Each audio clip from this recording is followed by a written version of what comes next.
Čaute, čaute. Dneska tu máme zábehovicu alias mudrovačku číslo 2 na tejto mašinke KTM 690 Enduro R 2024. Dneska sa ku mne pridal kamarát Lukáš na apríli Tuaregu vytunenom, aby som sa nenudil.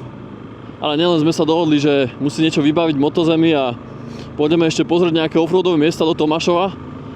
Takže dneska bude iný smer, ale ja ten offroadík tak veľmi lehce, však som mu aj hovoril, lebo mám tu tie Mitas E07+, čo sú takže cestné gumy v podstate a nejaké šotolinky a štrky, len teraz zime je trošku viac blata, takže uvidíme. A samozrejme zabehávam s olejom, ktorý není stavaný na nejaké prehrievania, offroady a tak ďalej, takže nemôžeme moc vymýšľať. Poďme sa pozrieť na túto mašinu. To je ono. Toto je ináč, tento chalán je zarytý tenerák, v podstate mal niekoľko rokov starú Teneru 660-ku. Odjazdil na tom veľa tetov, ale minulý rok, či kedy to vlastne kupoval? Minulý alebo predminulý rok si kúpil toto, a tuším minulý rok, lebo chcel nejakú zmenu a ono to vlastne tak vychádzalo vtedy, že ten Tuareg, on mal tú výhodu, že tým, že Aprilia nemá žiadnu inú motorku turistickú, tak oni proste všetko tam dali do tej motorky. Hej, že dali tam quickshifter, tempomat, proste všetky technológie, čo majú. Napríklad taká Honda, tým, že má vlastne Afriku Twin, tak a tam sú ešte rôzne levely, tak do Transalpa napríklad nedala všetky možnosti, čo sa dali dať. Tuším tempomat si tam musíš dokupovať a teda tempomat tam vôbec není, a quickshifter si musíš dokupovať, hej. A tak, a proste ale Aprilia nemá inú turistickú motorku, tak proste oni sa rozhodli, že tam dajú všetko do tejto motorky. Takže má to, v podstate to má všetky technológie ako hociaká iná náklonová ABS-ko, proste všetky tieto veci, ako iná, každá iná proste high-endová motorka. Takže to bolo zaujímavé, že za nejakých 10,5 či koľko to stálo vtedy, bola nejaká zľava, že vlastne si vedel kúpiť motorku, ktorá má ako keby to, čo ani teraz nová Tenera 2025 nemá. Hej, že tá síce má elektrický plyn, takže je tam náznak, že by tam mohol byť nejaký tempomat, ale nemá ho zatiaľ. Lebo, neviem, možno to dodajú ako do nejakej tej World Raid, alebo proste urobia nejaký upgrade, hej, že Yamaha to proste chce točiť, oni proste chcú zarábať čo najviac. Ale Aprilia si povedala, že dáme tam všetko. Takže to sa mi na tej motorke odjakživa ľúbilo. Ale tak samozrejme, potom sú tam tie reči, že je to talianská motorka, Aprilia a tak ďalej, takže kto má tieto motorky rád a je vysporiadaný s tým, že to teoreticky môže byť menej spoľahlivé jak Japonec a v podstate aj štatisticky, prakticky asi to tak je, tak samozrejme si to kúpi alebo mu to odporúčam. A kto proste nechce taliansku motorku turistickú, tak si to nekúpi, aj keby to malo neviem čo, pozlátko, takže to je jedno. No a Lukáš bol taký typ, že on proste povedal, že jolo, že rád žijem nebezpečne a mal Teneru a proste si povedal, že tú Teneru, čo bola, tá 2023, že on to proste nechce, lebo to nemá tieto tempomaty, quickshiftery a tieto veci, že on si proste kúpi toto, že skúsi to, dá tomu šancu.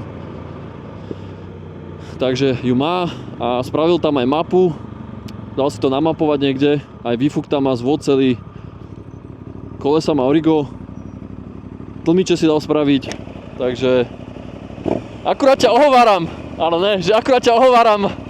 Nie, chválim ťa.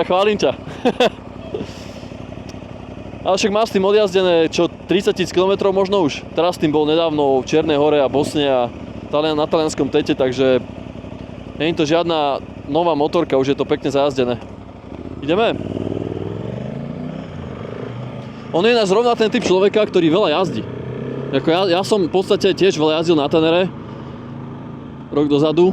Lukáš je ten typ, že on proste veľa jazdí a on chodí bežne 20 000 km za rok spraví na motorke, alebo ja neviem, 18. No a zatiaľ jediný problém, čo mal, čo sa priznal, ale nemyslím si, že mal nejaký iný, tak bolo vlastne to, že mu odišla palivová pumpa, benzínová pumpa mu odišla, no, keď bol v Bosne. Čo bolo nič moc, lebo mu to začalo haprovať, prestal mu ísť plyn, proste mal 12 litrov spotrebu. Prišiel do Sarajeva, našťastie cez TED skupinu facebookovú, tam zohnal nejakého maníka, čo mu to akože nejak oživil, niečo mu tam, neviem, resetoval, alebo niečo proste mu to rozobral, oživil za 2 hoďky. a vedel dojsť s tým domov, bol si, ale musel to samozrejme vymeniť, takže toto bol jediný problém. No. Ono ináč, benzínová pumpa všeobecne je spotrebná vec, to není nejaká, že to vydrží do nekonečna. To by sa malo meniť, hlavne tie filtre, čo sú v nádrži, by sa mali meniť často, lebo tam sa stane taká vec, že keď sa ten filter zašpiní z paliva, hlavne keď chodíš po tých výletoch v Bosniach a Albánsku a tak máš špinavý benzín a tebe sa zašpiní ten filter, potom sa ti zvýši tlak, lebo už tam proste nevie prejsť ten benzín, jak má, takže sa ti ako keby, neviem či zvýši alebo zníži, ale proste viac sa namáha tá pumpa, hej. No a to je normálne, to je motor, tá pumpa je proste obyčajný motorček, štetinkový a jednoducho sa začne rozpadávať. Ako klasický elektrický motor, hociaký štetinkový, či ak sa to povie. Kľudne ma opraviť, ja na toto nie som expert. A proste sa to rozpadne a potom sa stane to, že ak sa rozpadávajú tie štetinky v tom motore, tak oni pomaličky sa dostávajú vlastne do toho filtru benzínového. Takže oni ho ešte viac zašpinia a potom sa to úplne už zadre. Celé, aj motor, aj ten filter sa úplne zadre, aj celý čierny. No a toto sa presne deje na 610. Hej, preto to tak do detailu viem, lebo toto bol základný kameň úrazu tejto motorky od jej výroby v 2007 roku. Toto je asi najväčší problém na 610. A to preto, hlavný dôvod, dva dôvody. Jeden dôvod je ten, že tá pumpa je relatívne malá, aj ten filter je relatívne malý. Ale hlavný dôvod je ten, že táto motorka má špeciálne nádrž umiestnenú vzadu. Vlastne ja sedím na nádrži, hej. Tuto vpredu je len airbox, tu nie je nič, tu je veľký motor a airbox. A vďaka tomu aj veľká motorka s obrovským motorom, však toto je 690cc motor, obrovský motor, vďaka tomu vie byť tak vysoká ako enduro motorka, ktorá má úplne maličký motor, a to preto, lebo ona nemá tú nádrž. Endurová motorka je asi tak vysoká ako toto vpredu, ale má tú nádrž, hej. No, a tým, že je tá nádrž vzadu, tak je problém ten, že tá pumpa, nazdar, problém je ten, že tá pumpa proste musí tlačiť ten benzín zozadu z tej nádrže až hore, sem do motora.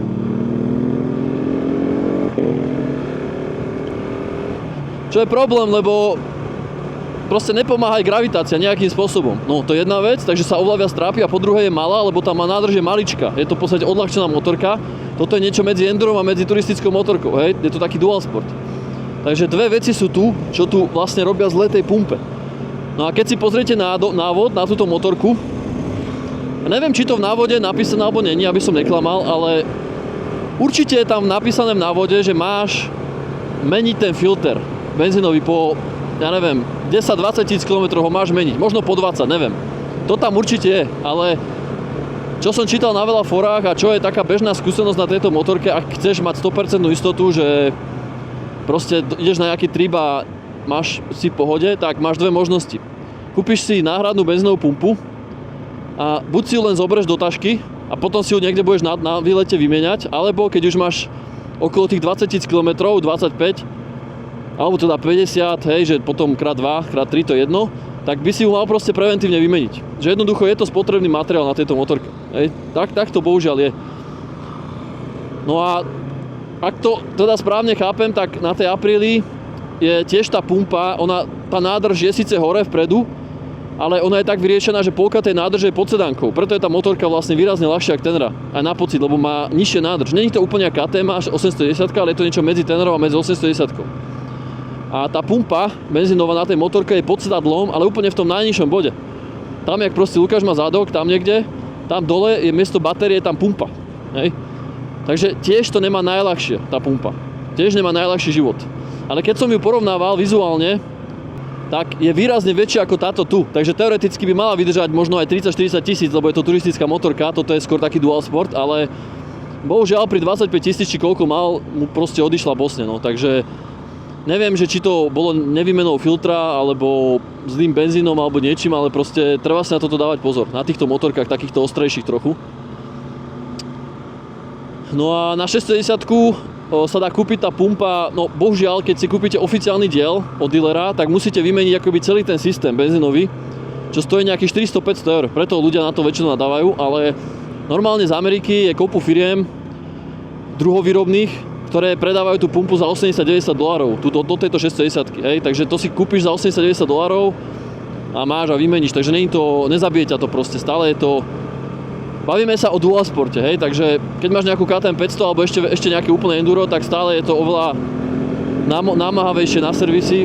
Po pár tisíc kilometroch, nie po 20 000 kilometroch, hej, takže stále si nemyslím, že to až také strašné. Ale treba na tú pumpu si dávať pozor. Ja napríklad na mojej starej 670-ke mám tú pumpu vymenenú. Ja som ju kúpil od kamoša a mala 28 000 km, keď som ju kúpil. A povedal som si, že proste ju vymením. Lebo už som mal pocit, že... Neviem, mal som taký zvláštny pocit, že aké by chcela vynechať pri určitých otáčkach proste. Tá motorka, aké by tak neúplne ten plyn správne pracoval, takže som proste tú pumpu vymenil. A vybavené, teraz to šlape jak nové. Musím si trošku dávať pozor na rýchlosť, lebo zabávam motorku a Lukáš to má paži.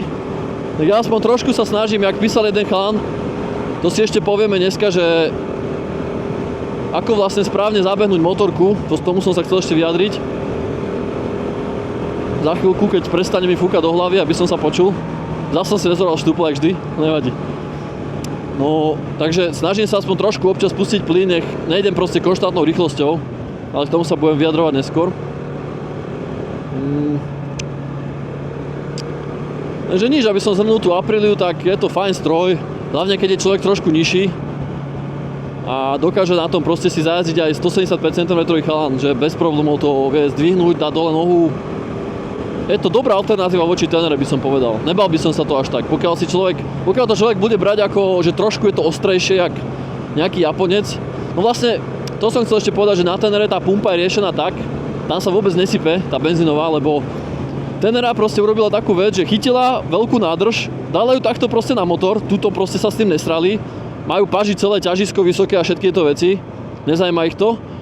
Dali tam proste hore benzínový na nádrž, dali tam obyčajnú nejakú lacnú pumpu a nekazí sa to, lebo proste je to priamy ťah. Tuto priamo ide benzín, z tej onej gravitačne to tlačí do tej pumpy, pumpa trošku potlačí, tlak urobí nejaký a ide to priamo do motora, takže nie je tam žiadna hadička nejde zozadu, jak tuto z dola, lebo tuto tá pumpa, ona není hore v tej nádrži, ona je úplne dole, ona je v podstate dole, jak je uchyť zadného tlmiču, tak tam končí tá nádrž, tak tam je tá pumpa úplne dole, takže ona tlačí úplne z dola, sem hore, hej. A na terke to proste len spadá dole pekne do motora. V podstate jasné, že to není voľným pádom, to není dvojtakt. Jasné, že to je pumpa, ktorá to tlačí, ale není známe, že by sa tá pumpa kazila na tere, lebo proste sa netrápi. To bolo také nejaké vysvetlenie, čo som si čítal na rôznych fórach. Takže keď niekto chce akože motorku, kde nemusí robiť nič s pumpou a chce proste dať ročne 30 000 km a ísť niekam do Číny po osi, tak si kupujte Tenery samozrejme. A motorky takéhoto typu, čo majú túto vpredu nádrž a voľným samospádom tam proste ide benzín. No. Takže tú Apriliu by som asi tu ukončil. Keď máte ešte na ňu viac otázok, kľudne sa pýtajte. Môžeme o nej niekedy spraviť poriadnu recenziu, však Lukášom jazdíme pravidelne. Ideme akurát do Motozem. Nejaký balík tam že vraj má. Ale dneska je fakt pekne, aj teplo. Zmenil som gear, kúpil som si v KTM teraz vo výpredajoch nejaké vecičky, čo mali. Odporúčam, ešte tam niečo ostalo, ale najväčšie zľavy sme s bráchom už vychytali. No nič, vidíme sa za chvíľku. Čo ešte Lukáš dovnútra, tak ja ešte urobím záber na tú Aprilku, aby ste si ju takto pekne vy mohli pozrieť. Šiel som sa všetko ochraničovať na XP chránič, veľký. Tieto rockstrapy, to je náš perfektná vec. To sa dá absolútne šponovať, barziak. Super vymyslené, tu vieš hocičo uchytiť. Lukáš to má ináč fakt perfektne vymyslené, že na rade pod sedánkou v každom smere. Tuto má, teraz to tu nemá, ale tu dopredu si dáva, on má bezdušové kolesa a tuto si dáva vlastne kompresor do kolies. Tuto dopredu, na prednú stavbu. Takže za mňa je to hovadina, lebo však váhu nechceš mať na prednom kolese, ale však čo? Tuto je kopu miesta. Je to minimálne praktické na výlet. Teraz tu má tie, to sú tuším tie Mita Z13. Takže paráda. No tak ľúbi sa mi celkovo na tomto stroji, že Taliani nešetrili, hej, že sú to nové Bremba, proste tlmiče, Kiby, Kajaby. Není to nejaká že motorka, že by tu na niečom chceli nejak výrazne šetriť. Motor celkom dobrý, overený, až na nejaké detaily. Tuto je tá benzínová pumpa, niekde není tu vidno, lebo ona je pod sedadlom vlastne na túto dole. Odtiaľ toto vlastne musí tlačiť sem hore. No, takže tak. A ideme ďalej. Duše na tlárku si kúpil. Jazdím aj elektrické motorky a tam sú takéto úplne ľahučké duše. Daj to radšej dopredu, nech ti to neodletí, či? Rockstrap musia podržať. Paráda, ty kokos. To si musím kúpiť ja. Jak si ich tu uchytil? Ešte spravil som si taký patent, že som si to Ja, že si ich obetovala, áno. A som si tak, lebo Kokos. by som využil celú tú dĺžku toho. Super. To snáď odtiaľ nevyletí. Ináč hej, keď to rozbalíš, tak to bude mať trakciu jak šlak. Tak guma bude držať na gume. Jen to tu môžeš vyhodiť a to áno. Akurát ukazujem ľuďom tvoju motorku. Jak je špeciálne porobená. No nič, poďme ďalej. Odchádzame akurát z Motozemu. Počasie ešte stále parádne. A ideme sa pozrieť na nejakú offroadovú vec niekde v Tomášove. Lukáš hovoril, že tam niečo pozná. Ja ináč Tomášovo poznám, však ja som vyrastal v Zálesi. Kúsok odtiaľ, ale neviem o žiadnej offroadovej dráhe v Tomášove. Ale teda možno viem, len si to mýlim s niečím, takže som zvedavý, že čo to bude. Mne je to viac menej jedno, ja potrebujem hrábať kilometre, hlavne asfaltové teraz, takže to je jedno, kam pôjdem. Hlavne treba veľa jazdiť, dokým nebude minus 10 stupňov. No a poďme sa teda asi pozrieť na to, že jak zabehnúť motorku. Čo tento tu on je? Zavreté to je? Jak zabehnúť mašinku? No, akože takto. Hneď by som začal tým, že tých postupov a názorov bude asi veľa. Každý má svoj a určite bude niekto nesúhlasiť. Ale kľudne napíšte aj váš postup a zábeh a všetko, jak vy to robíte, lebo pod minulé video mi napísal jeden chalan, pozdravujem, celkom dobré info. V podstate cca to, čo som vedel a hovoril, ale dobre to zhrnul a zdôraznil veci, ktoré treba robiť, takže som rád za to, že to napísal, takže keď máte ešte aj vy nejaké toto veci, čo nepoviem, alebo svoje postupy, čo sa overili, tak kľudne dajte. No a základ je ten, teda, aby som to tak začal, že v prvom rade tieto motory by mali byť vo fabrike zabehnuté v podstate do nejakého toho úplného minima. Že oni, keď sa motor vyrobí, každý jeden by sa mal dať na nejaké dyno motorové, kde sa to nechá prebehnúť od minima do maxima, proste to totálne vytočia a tak. Oni tým vlastne testujú, či to má výkon, či to tesní, či je to dobre poskladané a tak ďalej. No a podľa mňa, si ja myslím, ale neviem, mali by pri tomto procese vymeniť olej. To znamená, že oni tam dajú nejaký olej a potom asi ho dajú von. Lebo však to je ten úplne nultý zábeh, čo v podstate ani my ako zákazníci nerobíme, to robia vo fabrike. A to by mal byť ten najdôležitejší zábeh, úprimne, zo všetkých zábehov, ten fabrický, hej. Lebo však nemôžu ti dať motorku, ktorá proste sa niekde ešte môže pokaziť pri tom, keď to nejak výrazne zabehneš, hej. Takže keby to mám percentuálne vyjadriť, idem sa na tým zamyslieť, tak podľa mňa minimálne 60-70% toho motora sa zabehne vo fabrike. Takže my možno zabehávame 40-30%, možno, neviem. No, ale aj tých 40-30% zabehnúť je určite podstatné, správne. Takže keď to kúpiš, samozrejme naštartovať, trošku zohriať, čak nejdeš to na mieste toto hneď točiť. Ale netreba to podľa mňa preháňať to zohrievanie, jak veľa ľudí to nechá 10 minút na mieste, zohrieva to tiež není moc zdravé. Ani všeobecne vôbec, ani po zábehu, ani pred zábehom, ani nikdy. Aj na aute, aj hoci kde, treba proste ten motor naštartovať, možno na, ja neviem, minútku, dokým sa nabalíš, 2. No a potom, keď bývaš niekde v meste alebo na nejakej ulici v dedine, ja to mám tak, že dokým ja sa dostanem z tej ulice preč a dokým vyjdem proste na hlavnú cestu, a ešte aj na tej hlavnej ceste sú nejaké autá, za tých 5-6 minút, dokým sa dostanem proste niekam, na nejakú normálnu cestu, tak tá motorka ešte nemá stále prevádzkovú teplotu, lebo za 5-6 minút je málo, možno v lete, v zime určite ne, ale proste už je cca tak zabehnutá, že to môžeš akože ísť normálne, hej? No, podľa mňa prvých 50 km je akože, zasa keď to mám percentuálne vyjadriť, tak fabricky je 60% a potom tých prvých 50 km zábehu je podľa mňa 20% z tých zvyšných 40%, to znamená, že polovica, 50% z tých toho, čo ja viem zabehnúť. Podľa mňa polovica zábehu, toho, čo vie človek spraviť, sa odohrá v prvých 50 kilometroch. No vtedy, ako keby ten motor sa zabeháva v prevádzke. No a to znamená, že ísť od 1 do 6 prevody a pekne. 1, potiahnuť, 2, potiahnuť, 3, potiahnuť do nejakých, ja neviem, ak máš napríklad 10 dotáčok, tak aspoň do 4000, hej? Do 4, 4,5. 3, potiahnuť, 4, potiahnuť, 5, potiahnuť, 6, potiahnuť. Hop, hop, hop, hop, hop. Tu sa niečo udialo, nejaké vecičky. Poď, tade to. Či nechceš ísť napravo? Sa mi zahmlieva helma, musím si otvoriť helmu. No a Lukáš tu rachotí s tou motorkou. Som za ja. Je strašne krásny quickshifter tam má na tej motorke. Už sa teším aj na tento, keď to zabehnem. Zmestiť sa zmestím, ale nechcem tu ohrozovať ani ľudia, ani auta moc. Musím ísť pomalšie trošku. No a takže tých prvých 50 km je fakt kriticky, treba od 1 do 6 pridávať a potom takisto od 6 do 1 podraďovať, teda brzdiť motorom a proste pekne 6 na 5, späť na 4. S tým, že samozrejme môžete si pomôcť brzdou, ale treba proste takto ísť, pustiť plyn, hej, podradiť, pustiť plyn, podradiť, pustiť plyn, hej, a takto pekne to podraďovať.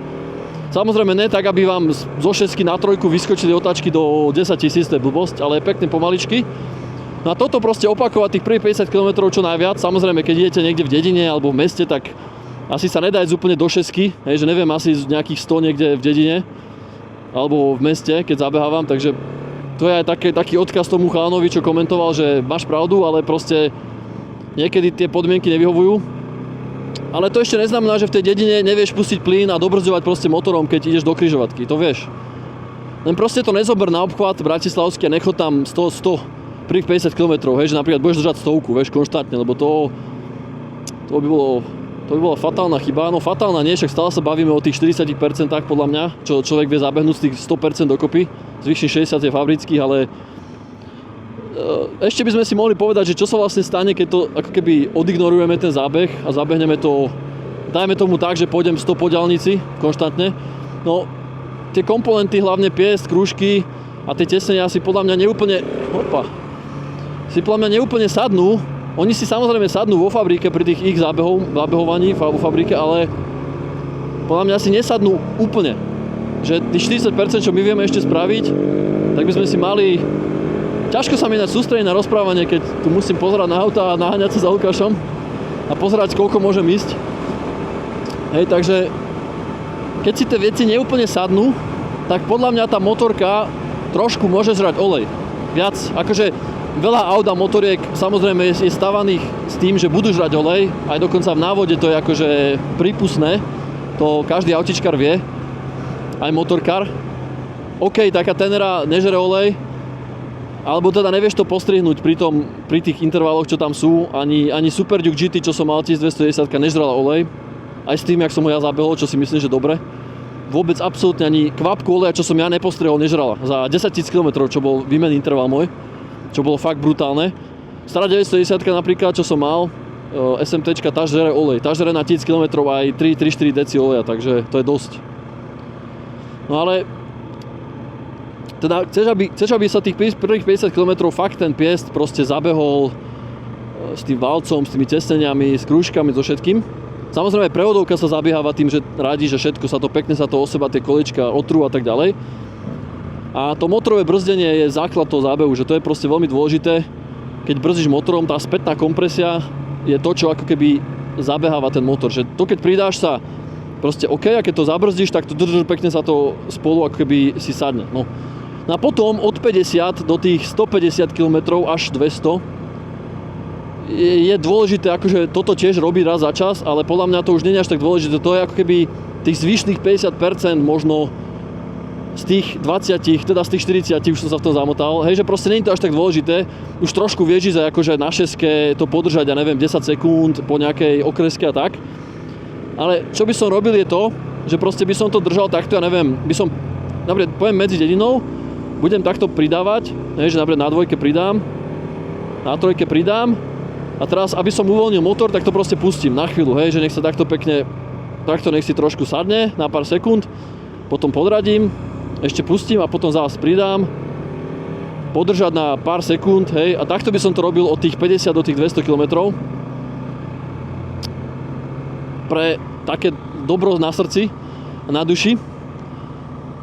A vlastne ešte je tam taká pointa, že keď čím máš menší objem, tak tým ako keby je to asi dôležitejšie, aj keď nie som si úplne istý, to tvrdil ten typek, nad tým som sa aj minulo nezamýšľal, keď som nad tým rozmýšľal, ale akože viem si predstaviť, že napríklad na tejto 610 je obrovský piest, veľký, a tým pádom je tam asi aj dosť veľké tesnenie, aj tie styčné plochy sú dosť veľké, takže malo by sa to asi fakt dobre zabehnúť, lebo keď máš napríklad nejaký dvojvalec 450-kový, jak je C-Moto, alebo nejaký štvorvalec 1000-kový, tak ty máš ten obsah toho motora rozdelený na 4 valce alebo 2. A tým pádom tých ploch je tam viac, tých tesniacích a tak ďalej, takže sa ti ako keby delí alebo na štvrtiny štvrťkuje ten efekt zlého zabehnutia, že keď to zle zabehneš, tak ti nebude robiť jedno tesne, jedny krúžky a jedno všetko, alebo je to deleno 4, dajme tomu, Takže na tých jednovalcoch asi je fakt dôležité to poriadne zabehnúť. No a potom na tých 200 km, čo ja už mám teraz, ja už mám nejakých 300 niečo, 300 alebo 400 už mám, neviem, tak to už je potom len otázka, v podstate teoreticky s tým môžeš jazdiť, ak chceš, teda nie jazdiť, ak chceš, ale nemusíš to akože furt púšťať ten plyn a tak, ale nesmieš to moc prehrievať a držať to na diaľnici a tak ďalej, lebo tam máš proste ten minerálny olej. Alebo teda nemáš tam olej, ktorý tam má byť, že do tejto motorky ide, tuším, 10V60 alebo 10V50, plná syntetika, nejaký kvalitný Motorex alebo niečo, alebo to je jedno Motul 300V alebo 7100. A keď tam dáš ten olej, tak ten motor má trošku iné výdržné kapacity, ako keď tam ten olej není a je tam tento originálny minerálny alebo jaký, ktorý proste nemá ani zďaleka také olejové vlastnosti. Nemá také, proste on sa rýchlejšie prehreje, menej vydrží, je riečí proste, on je na schvál tak urobený, aby sa ten motor čo najrýchlejšie zabehol. Preto tam oni dávajú takýto olej. To má svoj dôvod, to není, že výrobcovia šetria. Oni tam proste dajú takýto olej, lebo týmto olejom sa rýchlejšie zabehne ten motor. Ale preto by si ty ako keby to nemal potom znásilňovať niekde v offroade alebo to nejak extrémne vytáčať alebo niečo. V podstate po správnosti by si mal, najlepšie by bolo napríklad teraz, jak mám tých 300 km alebo 400, najlepšie by bolo podľa mňa vymeniť olej a dať tam aspoň nejakú polosynteziku. Že proste mal by som tam naliať nejakú, ja neviem, 500, nejaký motu, lebo napríklad keď máš enduro, keď máš napríklad nejakú KTM 500 alebo 400 padinu alebo 430 betu, to je jedno, proste enduro, keď máš nejaké štvortaktné, tak keď si pozrieš návod aj skúsenosti od ľudí, tak samozrejme ľudia, čo jazdia na endure a hlavne pretekári a tak ďalej, oni nebudú robiť zábeh, že 1000 km na endure ostrom, lebo proste 1000 km, keď som si to vyrátal, týmito rýchlosťami, čo chodím, je 15 až 20 hodín ako čistého času zabitého, A ty keď kúpiš ostré enduro, tak 20 hodín, motohodín je proste strašne veľa, to trénuješ mesiac, alebo ja neviem, aký dlhý čas, takže ty nemáš proste čas. No a tým pádom sa deje to, že na tom ostrom endure v návode je napísané, že prvé 3 motohodiny, ale motohodina a hodina sú samozrejme není tie isté koncepty, motohodina sa ráta motoricky, koľko zapaluje sviečka a tak ďalej. Takže keď máš napríklad vyššie sprevodovanie a ideš 150 hodinu versus keď ideš v offroade na spojke a spojkuješ niekde v offroade, tak tam je iná motohodina jak na ceste, Ale proste predstav si 3 motohodiny, dajme tomu ako 4 hodiny vozenia sa po asfalte, Sú 3 motohodiny, takéto motorky, nejaké 400 padiny. Takže 4 hodiny u mňa, tuto keď sa vozím, je tých 50 až 100 km, na tomto.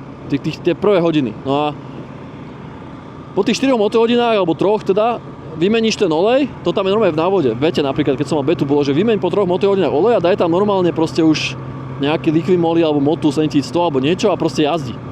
A potom ešte vymeň po 10 motohodinách a potom už máš normálne interval 15 motohodín, jak je na tom ostrom endure, že tam je to proste tak a dobre, sú ľudia, napíšu, že dobrá, to je iný motor. Ale to nie je iný motor, to je proste tiež jednovalec, 450-kový alebo 430, to je jedno, je to taký jednovalec, jak tento, len je trochu menší.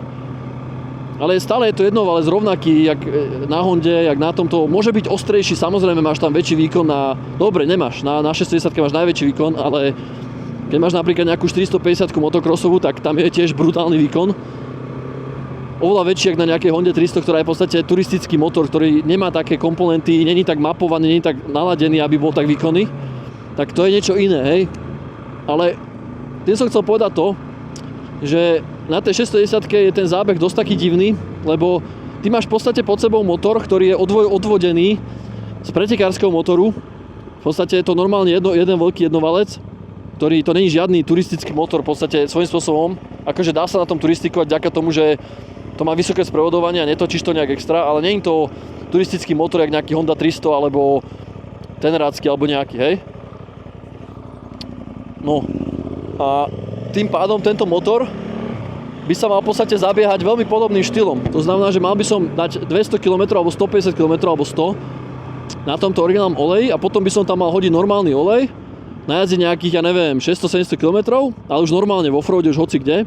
A potom ešte vymeniť olej a potom už mať interval, ja neviem, 2500 alebo 2000, záleží jak jazdí, jak jazdí, hej. Takže toto je také divné, že ja vlastne teraz svojím spôsobom zabíjam tú časť, lebo táto motorka svojím spôsobom už je dávno zajazdená podľa mňa. Za tých 300-400 km, čo som tu spravil, tento motor by mal byť už dávno zajazdený, len tým, že je to proste motorka zaradená v travel, v kategórii KTM, tak oni to proste nastavili, že musíš prísť po 1000 km, alebo teda v KTM mi povedali, že po 900 môžem prísť najmenej, ale že malo by tam byť minimálne 900 km. A potom ti to vymenia, zapíšu ti to do papierov, že si to urobil správne, máš všetko urobené a máš na to 2 roky záruku. Takže kvôli tomuto procesu ja musím teraz ďalších 500 km sa tu motať po asfalte v zime a zabehávať to takýmto spôsobom, lebo tam mám minerálny olej, ktorý proste nemôžem moc točiť. Ja už by som tú motorku mohol točiť aj z do offroadu aj všetko, ale keby tam mám normálny olej. Hej, ale ja tam nemám normálny olej, ja tam mám proste na hobby olej. Takže nemal by som s tým niekde proste, nemal by som tú motorku nejakým spôsobom namáhať. Mal by som proste vyčilene som jazdiť. Tých zvyšných 500 km, aby som mal aspoň 900, on prídem do KTM, tam mi to vymenia a ideme jazdiť, hej. Takže toto je jediný problém, že toto je v podstate jak enduro, až na to, že je to zaradené v cestnej kategórii. Máme nejaké zákruty. Tak si aspoň môžete pozrieť túto krásnu južanskú prírodu. Minulé zábehové video som mal aspoň trošku záživnejší ten pohľad. Toto je také, že tak čo už no. Aj také to musia byť, aby sme mali čo jesť. Z týchto polí. Takže k tomu zábehu neviem čo viac povedať, proste aby som to zhrnul, keď kúpite motorku prvých 50 km kriticky treba od 1 do 6 pridávať pomaličky a potom od 6 do 1 púšťať plyn a brzdiť motorom čo najviac, neprerieva to na mieste, neprerieva to nikde. Potom od tých 50 do tých 150 alebo do tých 200 robí toto isté, ale už trošku to môžete potiahnuť aj na takýchto okreskách a trošku sa s tým akože niekam aj dostať ďalej. Však jasné, že nebudete to proste len 1 do 6 a 6 1 200 km robiť, čak to sa aj nedá prakticky urobiť, to je blbosť. To sa nejdem baviť. No a potom od tých 200 km v podstate klasický zábeh, tak jak je v návode, točiť do, ja neviem, 5-6 otáčok, polku plynu, hop, tuto sme mali zahnúť. Nemám mapu, neviem kam ideme. Polku plynu a vybavené.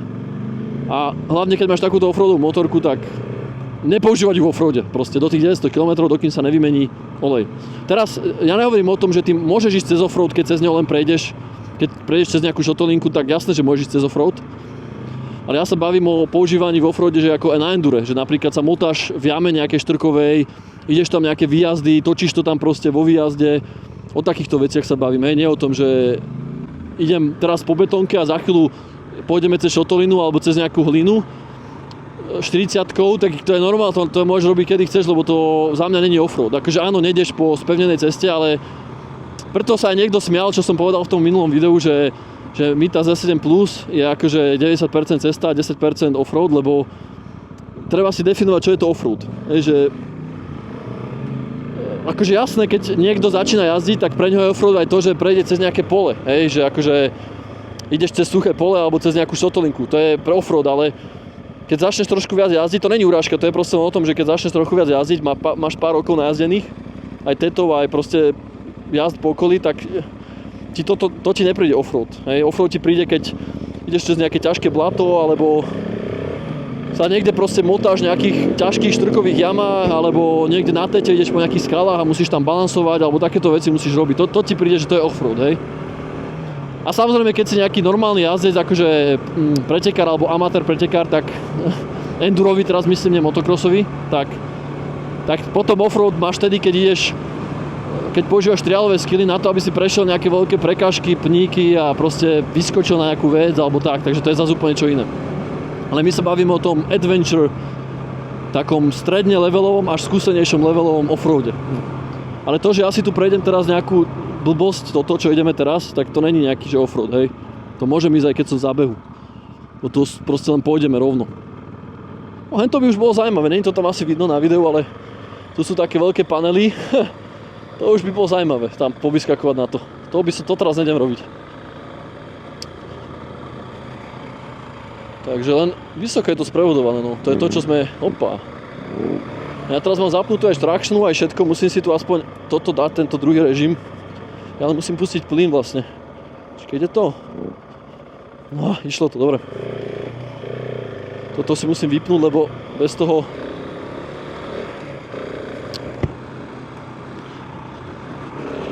Hopa. Ale nejak extra netočím plynom, ja len trošku prepružím, jak Stenery som zvyknutý to prepružiť a vybavené.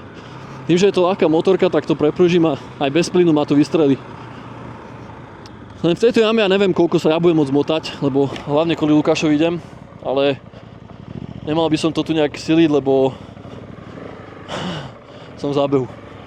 No, ale toto vyzerá celkom luxusne. Zajímavé, čo? Nepoznám, nebol som tu nikdy. Sranda, ty kokos, tuto sa to dá si niekde držať celkom pekne, hen tam. Ty vole. Akože, ty kokos, zaujímavé. Zelená je zelená, ale tak minimálne je to niečo nové. Musím sa dať pozor na Lukáša, lebo on je bujak a keď tomu naondí plyn, tak mi to vletí do hlavy. Musím si dať plexi dole. Ty kokos, dobré.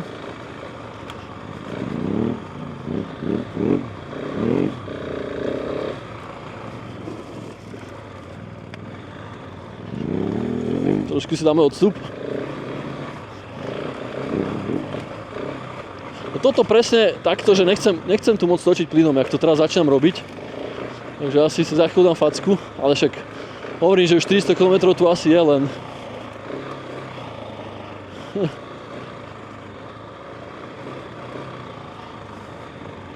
A pekná jama. Hej no, toto už není moc na mňa. Musím sa odtiaľ to vyhrabať aj spreč. Lebo toto už vyslovene točím jednotku teraz. Akože dávam jej zabrať. Akože v pohode, no není to nič extra, ale však silná motorka len. Tak aspoň natočím Lukáša trochu. Je to v pohode. A toto som chcel aj o tých gumách, že sme sa bavili, že mám tie Mitasy a však OK no. 10% offroad, lebo toto je offroad, že toto je štrk. To je relatívne ľahký offroad. A ako náhle sa tu s nimi oprem, tak už ma to sťahuje k zemi, hej, takže to nie sú offroadové gumy. Musím ísť takto opatrne pomaličky, lebo mi to sťahuje predok. Lukáš tam má poradné gumy.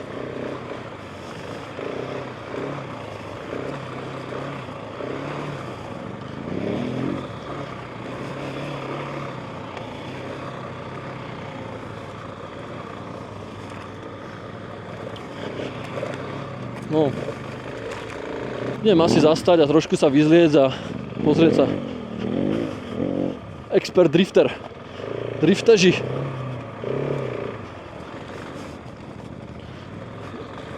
Totálne zababušený, nedá sa s týmto moc jazdiť ani s týmto, že sa dá zo seba aspoň niečo dole trochu. Takže Lukáš, čo má tú Apriliu, testuje teraz tú 610. A dočiahneš, akože ona teraz má trošku málo preloadu, že akože by som tam dal trošku preload dozadu, trochu sa malinko prepadáva, ale v pohode, akože na také turistické účely. Ja aj ty si tak, že máš jednu nohu trošku viac vysunutú, čo? Aha, som sa divil, že nejak dobre dočiahneš. Tak to nedočiahneš, čo? Aha. No tak ja už nepotrebujem začať nič po naučený. To je pravda. Ináč to je dobrý point, že keď človek vie jazdiť trošku, tak aj keď má 175 máš, ne? 171, tak aj keď máš 171, tak dočiahneš na motorke, čo má 920 výšku, lebo vieš jazdiť. Sranda, no. Tento výfuk je taký, no, že je dosť ťažký a že vraj sa dosť hreje, no. Tak to asi vymením, len nechcel som tam rozhľadievať všetky veci, čo sú v tej motorke, hneď od výroby, takže uvidím. Na nič, no tu máš ten veľký airbox pod tým. Mám tam papierový filter, no, tak trošku som ho namazal po krajoch, ale to je ten kanister legendárny. A lepšie ak na DRZ, kde je takto tu na odstrel, tu vzadu, takto. Tam to dáme na schvál, vieš? Hej, tam to dali na schvál, lebo zobrali DRZ tu z 2000 roku a dali tam ten kanister do toho vzadu. Dneska je, no. Sme strašne naobliekaní, prší plášte, blablabla, zima je, takže a plus ja musím zabehávať. Už ideme ďalej. S týmito mojimi cestnými gumami po štrku.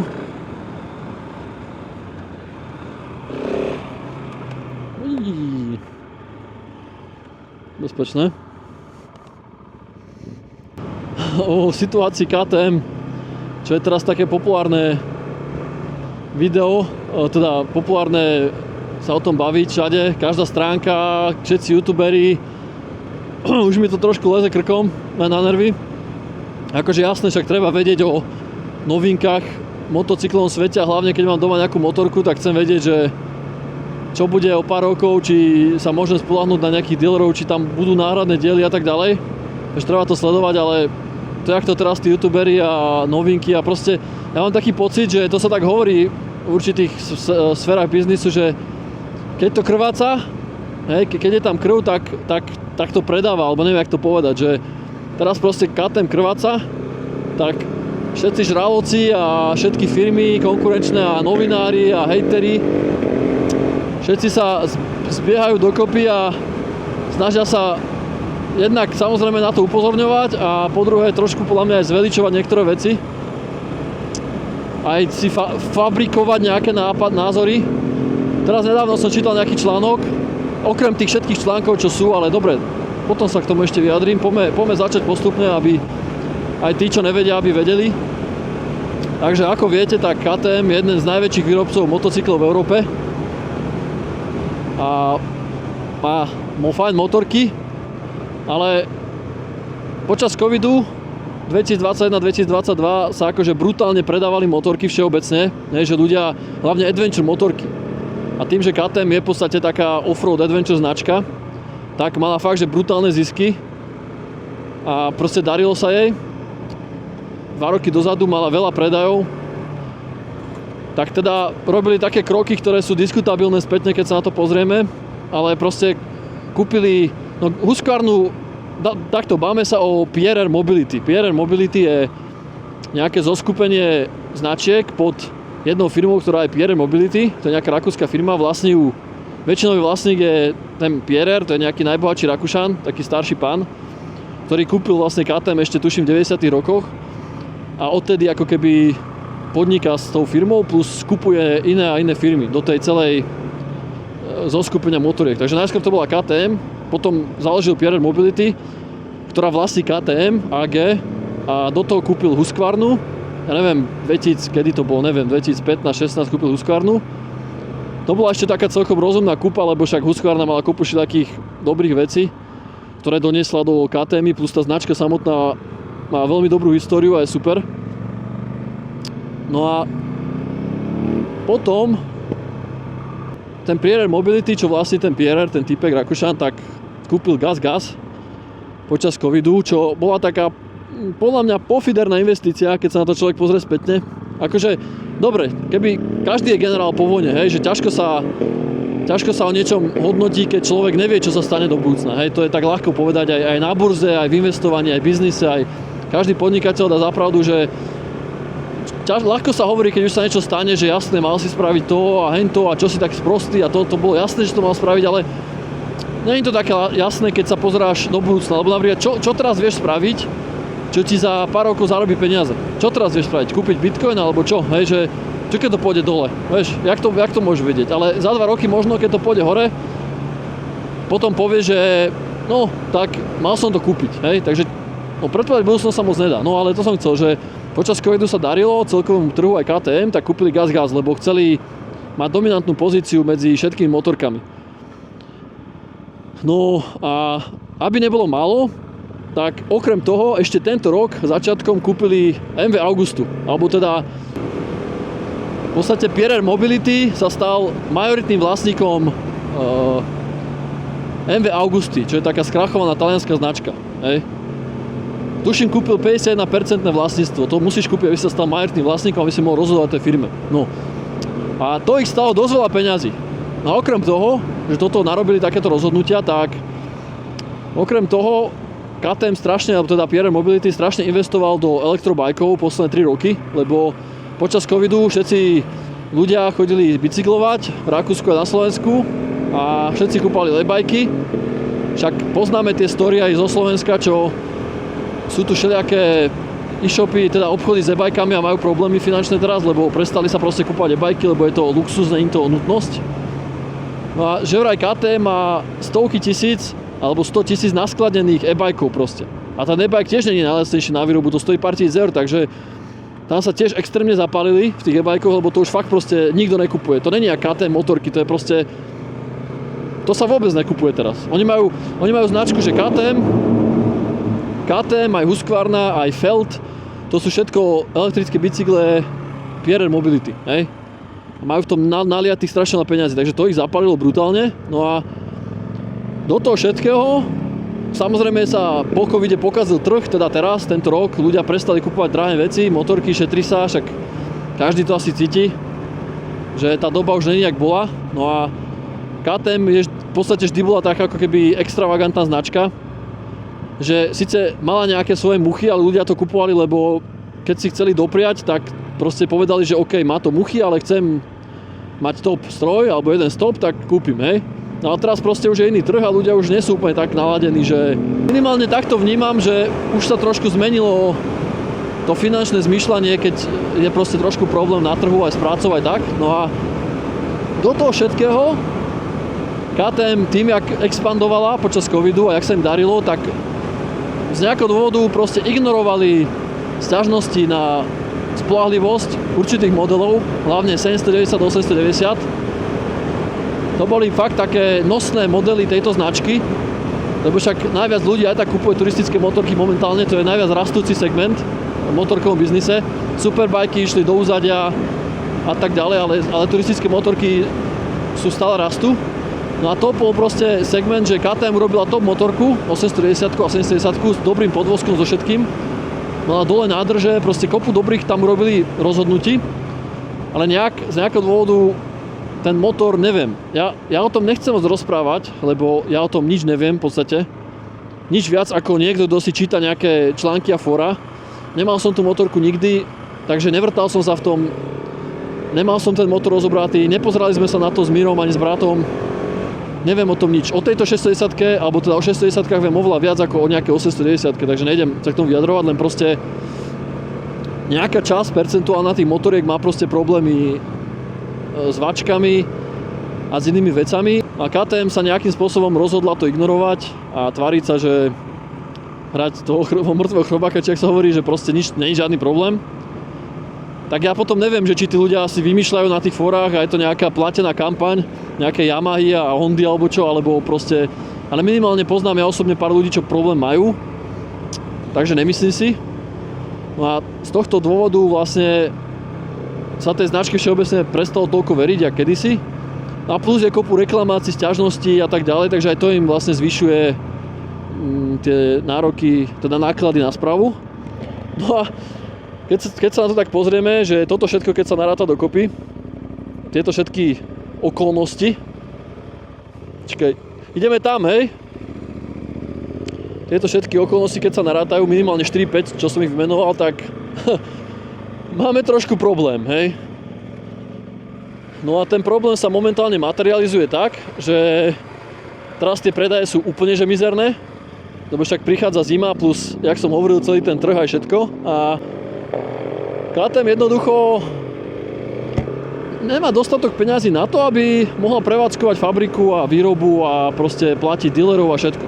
Dostali sa do takých sračiek, že s týmto všetkým, čo spravili, že proste majú problémy fungovať. Reálne, že nevedia, akože vedia, ale nevedeli získať, oni proste fungujú na dlh, jak veľa firiem a nevedeli získať, majú nejaké dlhy, miliardové dlhy a nevedeli získať ďalší dlh, ďalšiu požičku na to, aby mohli fungovať tak, jak doteraz fungovali expanzívne a tak. Takže vyhlásili v podstate, neviem jak to nazvať, či núdzový stav, alebo či ja sa to až tak nerozumiem, ale jednoducho tá firma sa dostala do stavu, tá rakúska KTM AG, ale iba KTM AG. Husqvarna, Gas, ostatné firmy z Pierer Mobility nie sú zatiahnuté do tohto, aj keď vlastne na konci dňa sú, ale technicky nie sú, lebo len samotná KTM AG má tieto problémy na papieri, hej. Ale KTM AG proste vyhlásila núdzový stav, alebo čo, a rakúska vláda im v podstate dala ako keby právne, keď máš SROčku alebo čo v Rakúsku, tak máš 90 dní na to, aby si tú firmu dal dokopy, ináč ti ju vlastne dajú do bankrotu a zlikvidujú majetok a vyplatia investorov, tých najväčších a vybavené, aj proste po firme, hej? Tak oni majú 90 dní na to, aby predstavili nejaký plán, že jak plánujú túto firmu dať dokopy a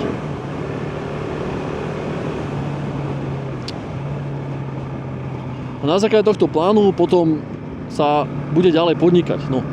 A tuším, v rámci toho plánu alebo v rámci podmienok, čo dostali od tých najväčších investorov a možno vlády, neviem, je, že musia získať aspoň 30% tých peňazí, čo dlžia, aby mohli pokračovať ďalej vlastne, aby dostali ďalšie úvery a tak ďalej. To som niekde čítal, ale tých článkov je tak veľa, že oficiálne vyjadrenia, keď chcete, jediné oficiálne vyjadrenia, tak si odporúčam pozrieť Pierer Mobility stránku a oni majú, že Pierer Mobility a tam je taká kategória, že News.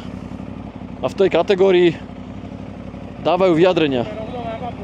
Pôjdeme rovno na babu? Dobre, poďme.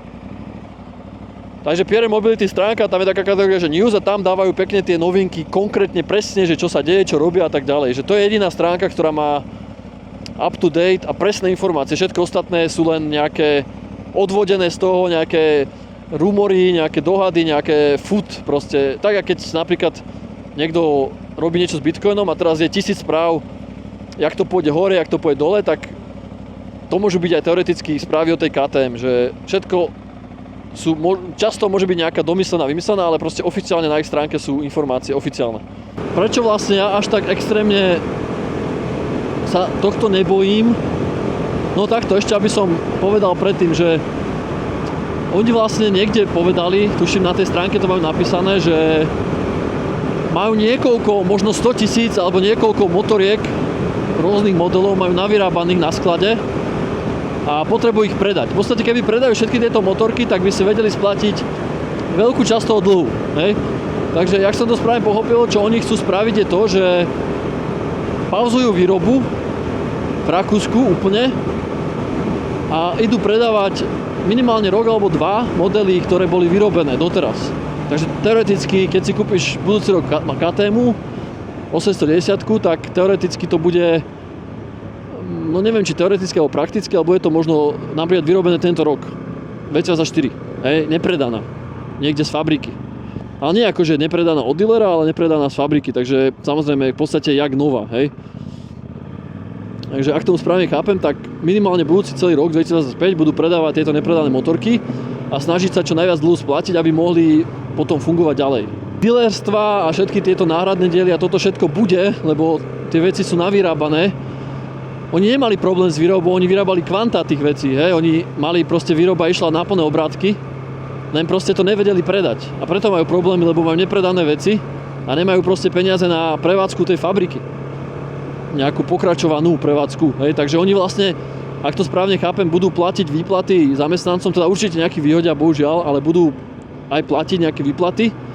Možno aj za to, že nebudú robiť, možno sa nejak dohodnú s tými zamestnancami, že ja neviem, že dajú im nejakú časť výplaty a to teraz ja si vymýšľam, hej, ale proste tá fabrika nebude fungovať a musia predať modely, čo majú vyrobené. To je základný problém, ale hovorím, že náhradné diely a tak ďalej, reklamácie, aj predaj nových dielov, aj dealery budú určite fungovať, lebo tá firma má, aj keby išla do krachu, aj keby tých 90 dní nevedia nič vymyslieť, aj keby ide do krachu, čo pochybujem, tak aj tak tí investori a banky a všetci, čo požičali KTM peniaze, musia tie peniaze nejak dostať naspäť a budú predávať čo najviac tie motorky a náhradné diely a všetko. To znamená, že keď ste si teraz kúpili KTM, tak určite niekoľko rokov sa ešte bude dať zohnať náhradné diely aj proste podporu dealera a tak ďalej. Hej.